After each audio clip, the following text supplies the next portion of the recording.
head shaver on the moon. Thanks a lot. I'm so glad I moved you up here. Me too. The view is incredible. You know, I'm taking a look at this thing I was involved in with the Guardians of the Galaxy. Whoa. You were involved? Well, I was looking at it. I can't really get involved. I was there to observe, but I saw this Angela show up, and she is a sure sign of trouble coming. Don't like the sound of that. I wonder what else is going on at Marvel this week. Oh, Devin! This week's batch of books are in, Mr. Watcher, sir. Ah, how you doing, Devin? I'm well. How are you? I'm doing great. How's things going with your girlfriend? Do you need me to get involved? No, I think you can just observe for now. You know, first thing's going on is Nova. I think you should take a look at that, but can't do anything about it. One of my new favorite books of Marvel now. Sam Alexander's taking over as the new Nova. He certainly is. I know that because I watched it and did not get involved. Only to observe. Only to observe. You know my mission well. I've listened, sir. Well, I'm looking forward to see what Zeb Wells and Paco Medina do this week. They do some good work. What else you got going on? Here we've got Superior Spider-Man team up. Infinity has come to New York. Boy, I tell you, that Superior Spider-Man made me so angry when Dan Slott and company killed Peter Parker. They just want to kill Child. That's what they're doing. You know, maybe I should get involved in that one. You can't. I don't think that's a good idea. Just observe. No, only to observe. All right. That's your creed. I know. I can only observe. Infinity's touching space, too, as the Avengers take off for the Battle of the Corridor. Oh, this is terrific. You know, I've been really enjoying Infinity, despite Tom Brevoort's involvement. I wish that guy could only observe. Boy, that beard. I should really do something about that. No, I could not observe and just get involved, but I don't think you can. I think you can't do anything about it. Only observe. Only to observe. What else you got? Well, we've got the X-Men. That looks good. Yeah, I don't mean it. And then, of course, the Young Avengers. Oh, Young Avengers. This is the Kieran Gillen and Jamie McKelvey book. I've really been enjoying this. Boy, look at Loki's up to some shenanigans. He was in that movie. He was in that movie. Did you see that movie? I saw it, and at one point I wanted to get involved. But you know, you can't. You can only observe. Last but not least, Gambit. Oh, Gambit, one of my favorite books. You know, this handsome devil has quite some thieving skills. He does. Mm-hmm. He does. Sticky fingers. I wanted to go with him on a few missions and get involved with the thieving. You can't get involved in thieving. You can't get involved at all. Only to observe. You're right, guys.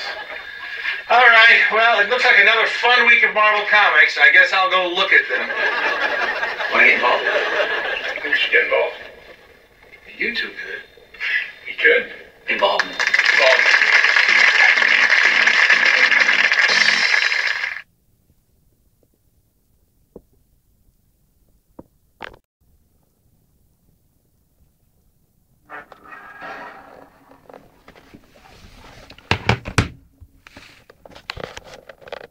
So the idea of inserting Angela into the Age of Ultron really came out of long conversations between Brian Bendis, myself, our editorial group, with respect to all these sort of earth-shattering changes that might occur after that series. We were looking for a way to bring Angela into the Marvel Universe. We really weren't quite sure exactly when and where it was going to happen. But then we started thinking about Age of Ultron and thought there might be a way that her storyline dovetails in with Age of Ultron and would sort of unleash this character in the Marvel Universe. So it really was kismet in a lot of ways, and the timing worked out beautifully, and it helped out Brian because it wasn't something that he had immediately at the end of his story, but it was something that we did add in later on and beautifully. So from that point on, she moves on and through the Marvel Universe, and it's going to be pretty historic. When it came to the redesign of Angela, a lot of things came into play here. First of all, there was a certain, iconography to the character that made her recognizable, something that Todd McFarlane and Greg Capullo really started creating in the McFarlane universe. So I didn't want to deviate too far from that, but at the same time, there were inconsistencies in the characters. Like after Greg had been done drawing her in the Angela series, subsequent artists didn't really draw her the same from book to book and sometimes panel to panel. So I wanted to bring a little bit of consistency to it, but I also wanted to add a little bit of a Marvel flavor to it. So we're looking at Angela very much as a character that comes out of our cosmic universe. So keeping that in mind, I wanted to add a little bit of, some curvy cosmic lines to it. You'll notice that some graphics on her costume and on her weaponry that have a bit of a curvy flair. So I need to Marvelize it in a lot of ways. And again, standardize the costume so that it sort of worked in 3D and you could really turn it around, and all the elements would work, and she could actually walk around in that costume. I'm sure it'll change over time as we start moving on, because, as I start looking at it, she's supposed to be a warrior. There's not a lot covering her up in case she gets into a battle. So I'm sure we'll be changing some of those things as we go along. But initially, I wanted her iconography, her look, her silhouette to be very, very similar, so that people who remember Angela from back in the day will find her recognizable now. Now, where she goes from there, that morphing of her character will definitely come out of stories. We have a very, very deep, rich history for Marvel, for Angela within the Marvel Universe, that I think fans are going to really dig, and they'll see how that metamorphosis changes the character as she moves through our timeline.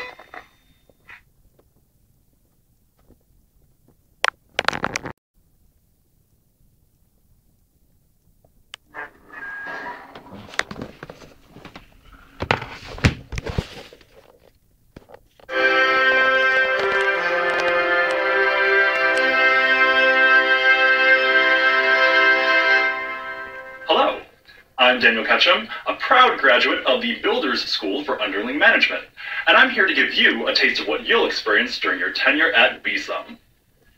Hey Daniel, this Uncanny X-Force just came back from proofreading.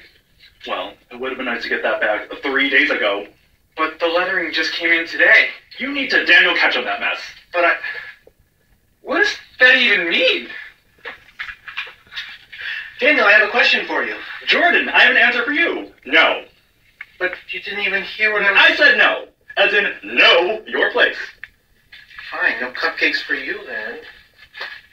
Hey Daniel, we got some scheduling concerns. Let me stop you there.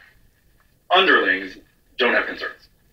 I'm not one of your underlings. Mm-hmm. But seriously, I just need some information. I've got some information for you. Underlings need to respect their superiors. Whatever. So there you have it. Go out there and make us proud, future overlords.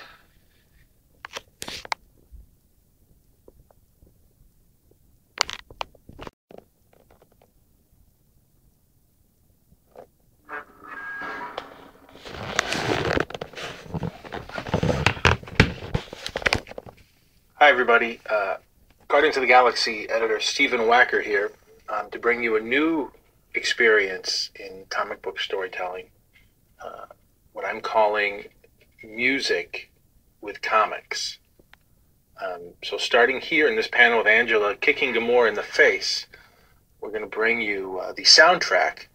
So you can just let this play while you read through the next couple scenes. And I think it'll really enhance the experience of reading Guardians of the Galaxy.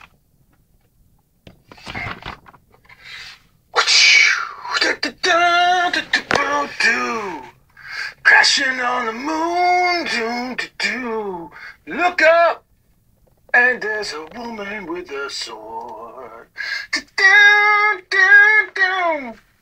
Ding. Guardians of the Galaxy are here.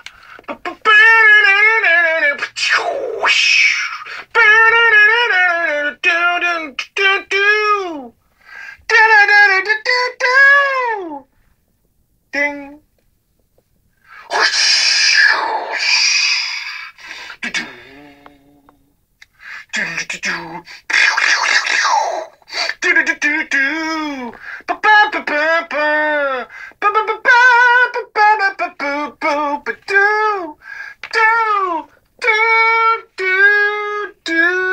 Watcher. And that should take you to the end of a spread. All right, thanks everybody. I hope that enhanced the experience. If you want to hear more, just make sure and drop an email to Ellie and myself at mheroes@marvel.com. This is Marvel, your universe.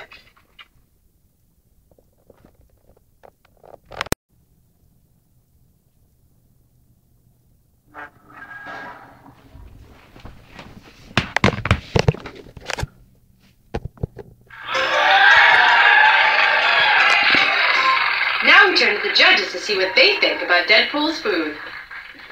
So, Deadpool, I've got to be honest with you.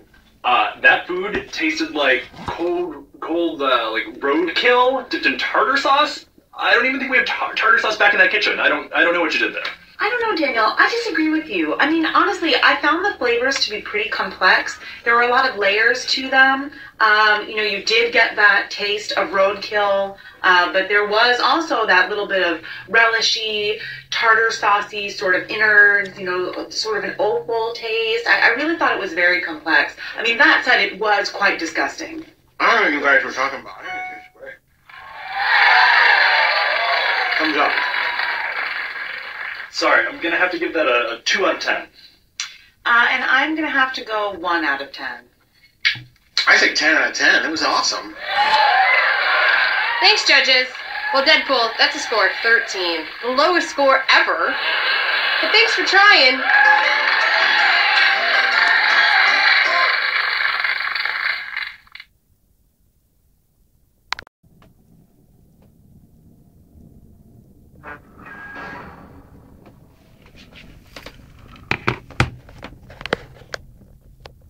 I'm glad I met you, Butler. I feel better about the horrible life I've led.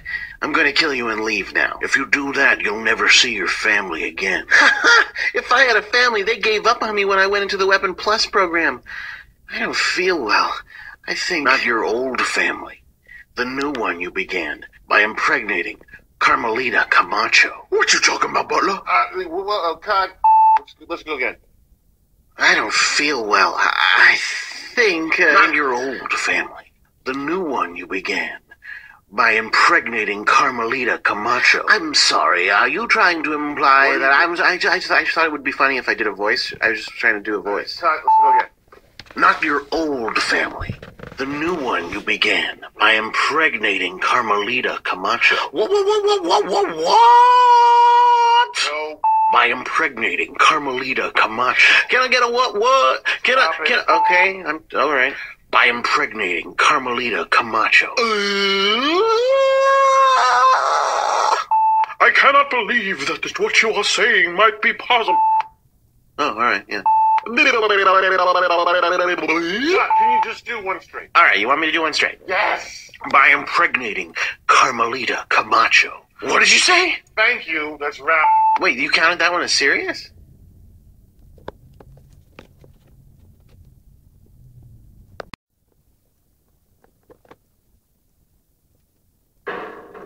The universe is infinite.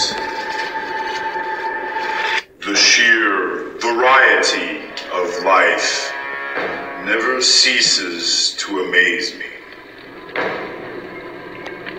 But for all these races, these planets, these heroes,